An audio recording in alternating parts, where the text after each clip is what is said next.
You have the power to change a life. You just need the courage to use it. I have all the reason in the world to not to be here today. I have all the excuse to not have a good job or a good life. When I was 14, I dropped out of school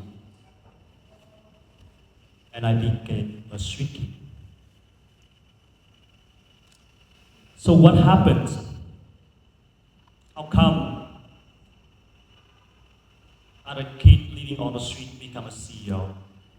This is photo of me in the black t-shirt and my foot on the soccer ball.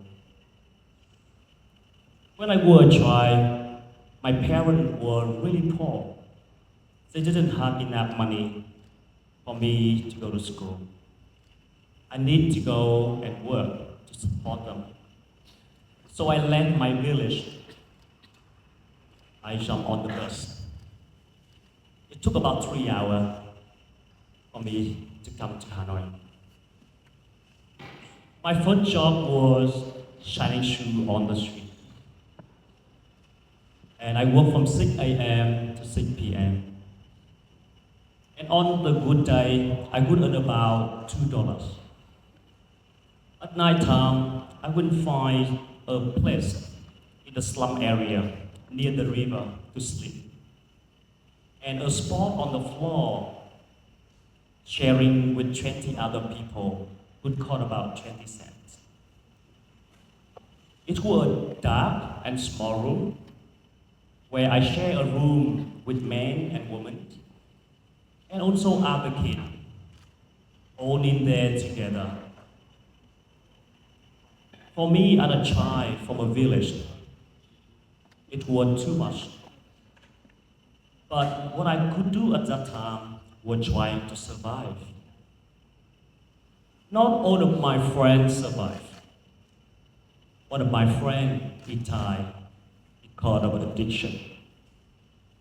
Some of my friends who in prison. I didn't know. Life on the street was really, really hard. There was a moment that I never forget. It was a morning in the summer, instantly hot. As every day, I would walk it up and down street to find customer. If I see people who wearing shoes, then I would walk up and offer to clean their shoe. In that morning, it was a bad day. I didn't have any customer, and I was very hungry. My stomach was rumbling. I missed my home, missed my family, and I missed my friends. And I walked across the school, and I saw many children, they about my age. They were wearing uniform, school uniform, and school bag. They were chatting with each other when they come out of school. They were very happy kids. And their parents were waiting outside of the school. They are on motorbike, some on bicycle. And these children saying goodbye to their friends. And they went home for lunch. And I was there with my suicide box. It was a really sadness moment. Why? Why these children are so happy? Why these children are in school? Why I am not in school? At that moment, I realized that I have to change. But what could I do? I was a kid. A few months later, when I worked on the street, I found someone who offered to teach me English, to join an English class. And those people later on They founded the organization, now called out Blue Dragon Children Foundation. And meeting them changed my life. In one of the English classes, one of the founder, he talked to me and he said, "Dee, you are a good person. You are a good kid. You just need the right support and the right education, and your life gonna be good." These words changed my life. For the first time that I have the confidence and I have the courage to learn, to do the thing that I never done before, or travel to the place that I never been to. So things still not easy. I still need the support, with home or school fee and other support. But life get a lot better. A few years later, I got a good job in fine dining restaurant, and a few years later, I got in the management role in 5-star hotel. And a few years later, I realized that one thing: I always have the potential and the power, but I didn't know that at the first time. At that time, when I lived on the street, I always think that I was powerless or I was nobody important. When you were born in any disadvantaged background, and that also that make us believe that that is what we deserve, that we will always have. If you were born in a family poor, for example, that you might not believe that one day you will have enough. If you were born in a family with violence, you might think that this is what you deserve. And at that time, these people, they help me to see what I can do, to see who I can become. So you not only help me free from my disadvantage like poverty or disadvantage, they also help me to be free from what holding me back, my belief at that time. Sometimes we need someone to see the good inside us and help us to be free from what we are holding us back. So this is what I have learned at Blue Dragon. And a lot of the time that I have a confidence to find a good job, and when my life getting better, I want to give back.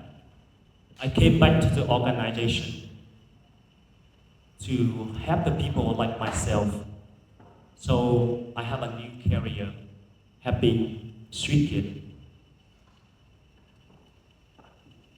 Now I am the CEO of Blue Dragon, and we have thousands of children across the Vietnam. And many of the children, they are struggle to thrive. They are in real life crisis. Many of them are street kids or people who have been trafficked. They are in crisis when we help them. And one of the girls that we met, her name is Pei K. And I met her when we were about 10 years old. She never believed that one day she will be studying overseas or she will have a good job in education. She will on the street, never have a home. Because we believe in her, we help her to see that she have a strength and she have a potential. A miracle happens. But I'm not talking about happy ever story. It's not like when you help someone or believe someone, things gonna turn out fine. And you might remember, or all of us here might think about the time when we help someone, things doesn't turn out well. Maybe you think about the time you help the friends and you have left disappointed. Or there will be a time when you try to help the family member and they didn't listen to you. And you might think that, oh, I won't help them again. And this happened a lot in my work. Let me tell you about Nam, one of the street kids that I have. Nam was living on the street and he is an orphan. For many years, Nam rejected our help. He's not ready to receive our support. Because he believes that his life not gonna get any better. So he get in a lot of crime and trouble. And until there was a time, he was nearly die on the street because of the severe sickness. And someone met him and told us about him. After all of the time that he rejected my help, I could have to justify just to leave him. I could have bought into his belief that he doesn't want it. But he was. When he nearly died, he was ready. So sometimes we need to wait for someone to be ready to get our support. What happened with Nam? We helped him to get the right treatment. And a year later, when Nam getting better, he was ready. So we helped him to go back to school. He got a good job in IT. Last year, Nam got married. And even this year, they have a baby boy. So sometimes empowerment is when we help someone to become the person that they want to be, not what we want them to be. And sometimes it had to be at the time that they are ready. So that's why at my work, we have many children who become teacher or businessmen. One of our kids went to Finland and become engineer. One of our boys went to Australia, become an electrician. Some of them become taxi driver, farmers, become parents, whatever they have chosen. And earlier I have mentioned, I have all the reason to not to be here today on this stage, talking about my life as a CEO. I could have blamed my childhood or my circumstance, but someone who believed in me, who see the good in myself, and that really changed the direction of my life. And this is what you and I can do. But it takes the courage to believe in someone, to tell them that you believe in them. So I would like to invite you, offer someone a helping hand, see the good in the people, even if they don't see it for themselves. And you might be the person who changed their life. And imagine what our world gonna be like if we all empower others to see the good in themselves. Thank you.